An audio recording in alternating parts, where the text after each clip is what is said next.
Good morning. Oh, that was very good morning. Good morning. Thank you. I need a good Ohio hello.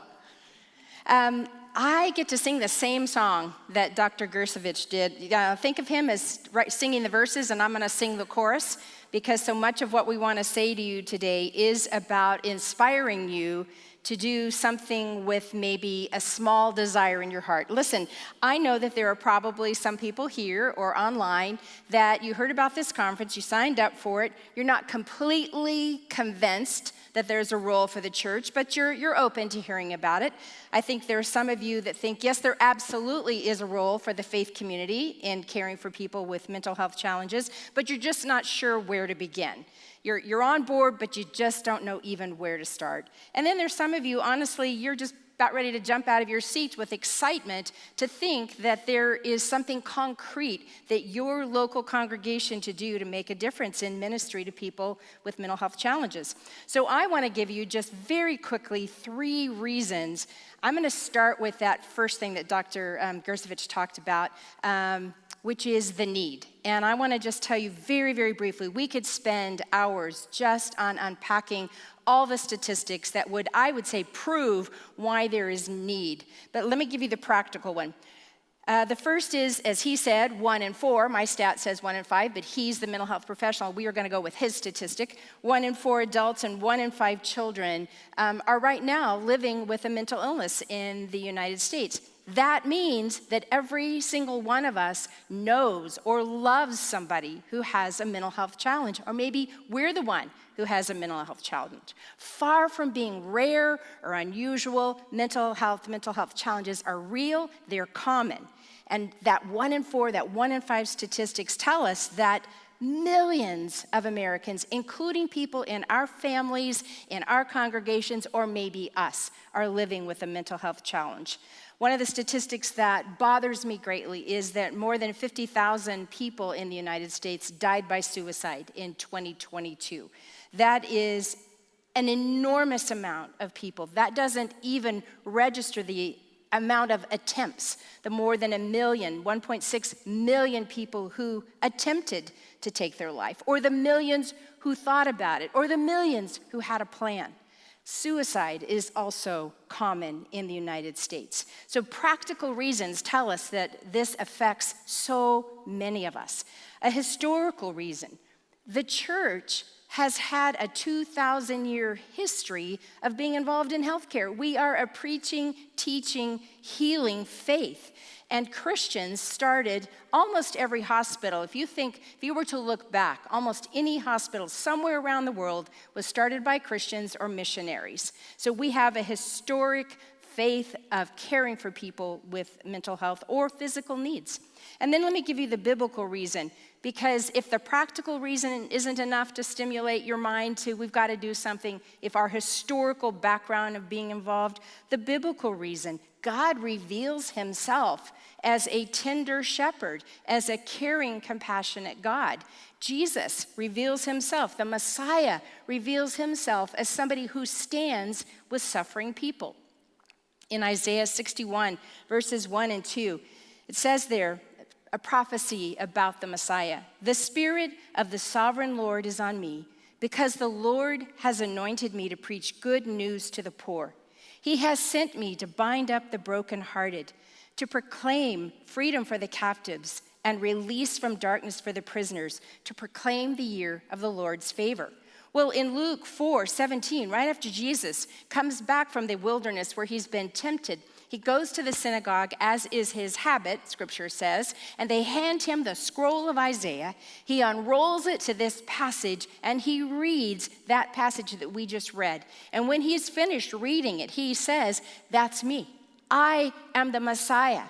I have come to do what the Messiah has come to do, to care for the poor, to preach to the poor, to bind up the brokenhearted, to free the captives and release the prisoner." He stands with those who suffer.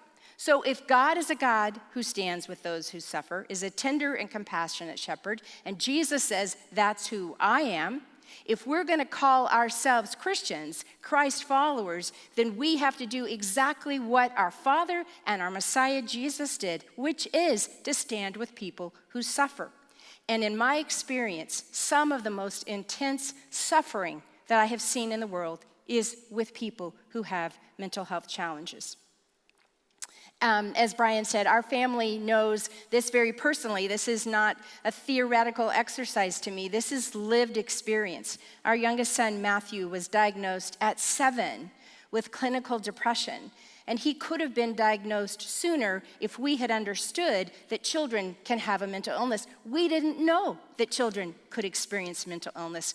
We knew he was different from his siblings, but it never crossed our minds that those differences were related to mental illness. So from 7 on until he died by suicide at age 27, 20 years later, he lived with serious mental illness that tortured him and created such havoc in his life, so much suffering my son experienced. And when that burden became more than he could carry, he took his life in April of 2013. And we were crushed, completely and utterly crushed by his death. Undoubtedly the hardest thing our family has ever gone through. It's changed us. We're not the same. We are not the same people that we were before he died. And the journey through grief has been the hardest work that we have ever done. And we will miss him every day until we see him again in the presence of Jesus.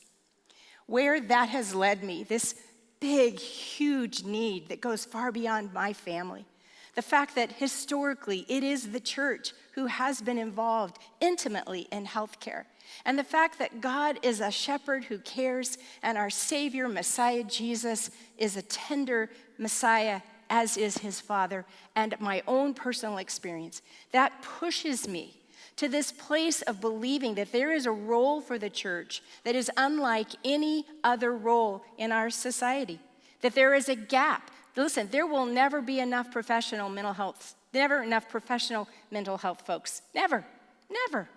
There's always going to be a gap between how many mental health professionals there are and the need of people living with mental illness. So it pushes me to believe that there is a role that the church can play that is vital, it's unique, and it's necessary. I believe that this is something that every church, every faith community, whether you're a house church of 10 people or you're a church of 200 or you're a church of 2,000, that there's something important and significant, a role that you can play. I think any mental health ministry that you might develop as you are here at this conference, walk away from it, needs to be built on a crawl, walk, run strategy. That means that there are some crawl steps every church can take, as I said, whether you're a home church, that don't require any money, don't require any training, don't require a big budget, you don't have to be located in a great locale. So there are things that every church can do. Every church can crawl. Some churches can walk. Some churches can take some steps that involve a little bit of training, a little bit of budget money, a little bit more volunteers. And there are some things that most churches can do.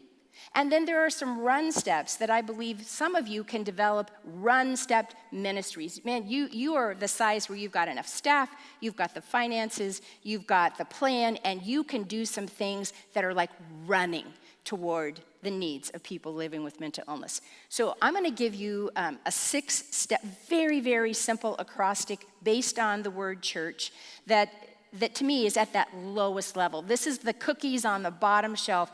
What I'm going to tell you right now are things that every single one of you can do. Not a one of you could make an excuse to me as to why your congregation could not do these 6 things. And I'm starting here because anything else that you do has got to be based on the fact that you recognize you have a role. So the first C stands for care for and support individuals and families. And I'm going to spend the most time in the acrostic on this, so don't panic if you see me spending a lot of time here and think she's never going to stop. But this is the bedrock, this first one, care for and support individuals and families. I really differ a little bit with you, Dr. Gersovich, on this because I actually don't think we're doing a very good job on the whole of caring for people with mental illness and their families. I don't see it. I didn't see it. I still don't see it. I see pockets of people who are doing something, but I still believe that the vast majority of congregations do not take responsibility for caring for people with mental illness and their families. They just simply don't see the need, or they don't understand what to do, or they feel undertrained or under-equipped, and so they will let somebody else do it. Luke 6:36, Jesus said, "You must be compassionate just as your Father is compassionate." Galatians 6:2, Paul says, "Share each other's burdens, and in this way obey the law of Christ." What's the law of Christ? Love the Lord your God with all your heart and soul and mind, and your neighbor as yourself. And when we are loving in that way, we're fulfilling the law of Christ.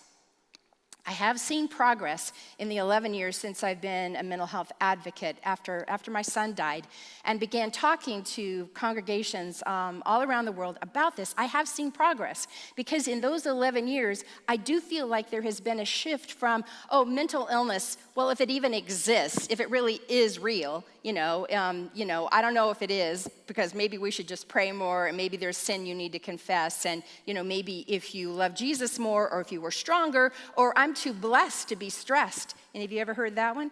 My college-age granddaughter heard that last week as she talked about her anxiety. She was met with, I'm too blessed to be stressed. Okay, so, yeah.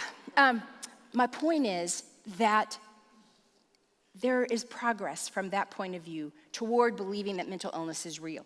But here's what one of my mentors, John Swinton, says, that if we're not careful, we in the church can say, okay, mental illness is an illness, therefore it is something that the mental health professional should take care of. That has nothing to do with the church. We're not medical professionals. We don't know what to do with that. Okay, it's real, so it might need the intervention of mental health professionals. My mentor, Dr. Swinton, says, what if we look at this sentence and we said, there's a person with a mental illness. Well, yeah, with an emphasis on illness, I could see why we would think in the church, well, that requires mental health professionals. But he says, what if we turn that and we say it like, there's a person with a mental illness. And then suddenly, when the emphasis on there's a person who has a mental illness, well, my goodness, then that is the purview of the church. There's nobody better equipped to deal with personhood of a person, of an individual, than the church. Because all of us, we teach that we all carry the imago Dei. We carry the image of God stamped on us. We carry that spark of the divine. We are persons because God says we are. So when we talk about persons who have a mental illness, well then of course the faith community needs to be engaged. That's what we do. But I can hear some of you still say, but we're not a big church. You guys were at Saddleback. That's a big church. Of course, you could have a big mental health ministry. But what I am telling you is that, let me just ask you, what does it cost to have a heart of compassion? How much money, how many staff members do you have to have on your church staff before you can have a heart of compassion? How much money does it cost to demonstrate God's love to somebody? And the answer is none, if you're just talking about dollars and cents. If you're talking about the true cost, there is a cost, but it's about letting go of selfishness, letting go of apathy, letting go of cold-heartedness that says, okay, there's a need, but it doesn't have anything to do with me. It costs nothing. Their cost is to extend our arms in radical friendship to brothers and sisters. Radical friendship, again, I go back to my mentor, Dr. John Swinton, because he taught me that in the West, our definition of friendship, unfortunately, usually comes down to, you meet somebody and you think, they're very likable. That's a likable person. They're charming, they're nice, they're funny. I could be friends with that person. And then our second definition is, what do we have in common? You like baseball? I like baseball. You like to bargain shop? I like to bargain shop. So we base our ideas of friendship around likability and things we hold in common. Well, that kind of a friendship is not, it's about this deep. And that kind of a friendship is not going to be there for you when the wheels fall off the bus, when a diagnosis of bipolar disorder hits your family, when someone in your family has anxiety and panic attacks. If the people around you only want to be with you because you're likable and because you share things in common, when your life has extraordinary need, that level of friendship is not going to be there for you. Instead, God says that we are to have the kind of heart and compassion for each other that he has for us. That radical friendship where Jesus said, I've called you friends. He had an opportunity to define who we are to him. When he looked at his disciples, he could have said, you're my slaves, you're my servants, you're my minions. But he didn't. He said, I've called you my friends. And you think about how God has friended us. When he encountered us, we were not very likable. The Bible says that our righteousness was as filthy rags, that our lives were torn or broken, we were estranged from him, and we certainly weren't going in the same direction of God. We didn't have anything in common. Here's God over here, and here we are, and yet God says that while we were still sinners, Christ died for us and made us his friends.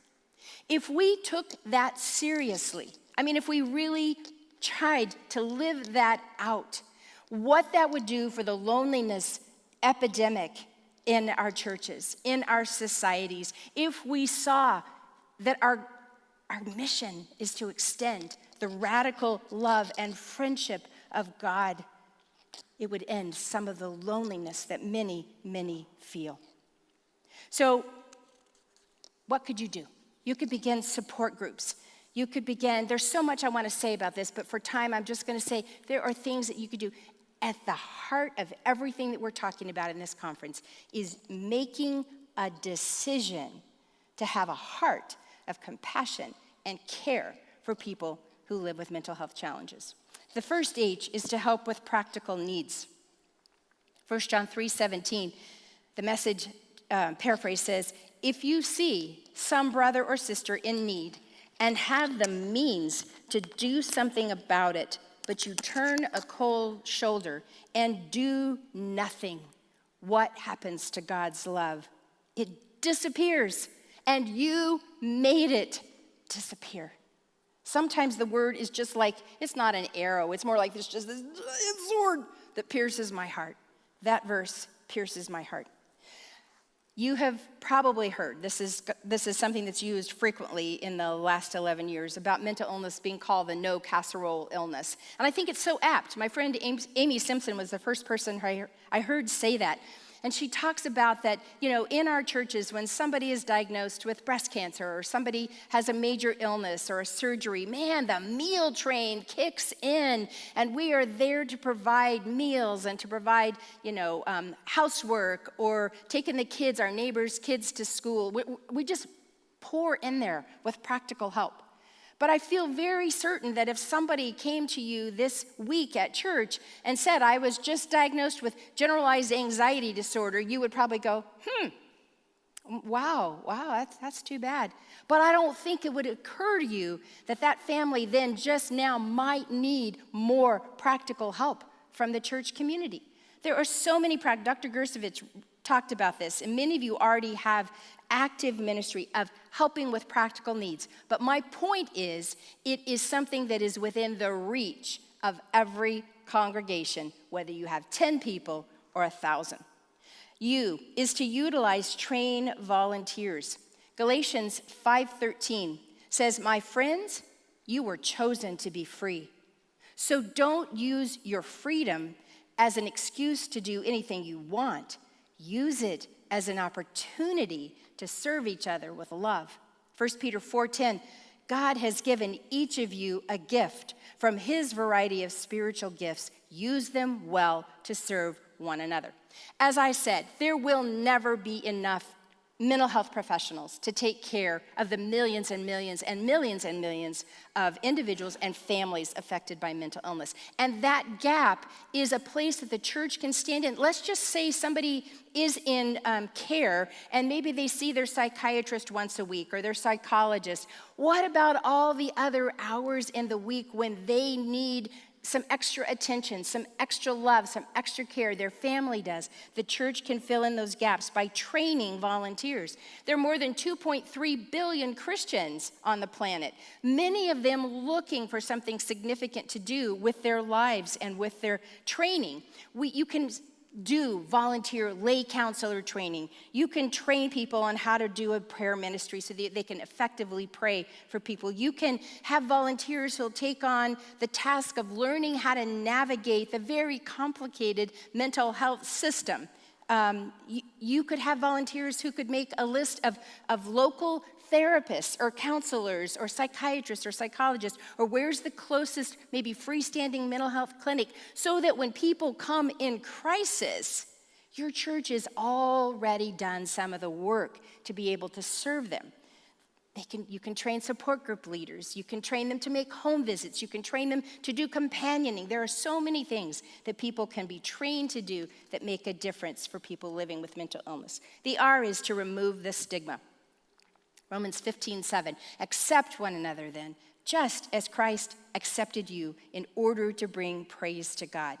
Let me just ask you, it's a very rhetorical question, and I know it, but I'm going to ask it again as I did earlier on. How much money does it take to remove the stigma around mental illness? Zero.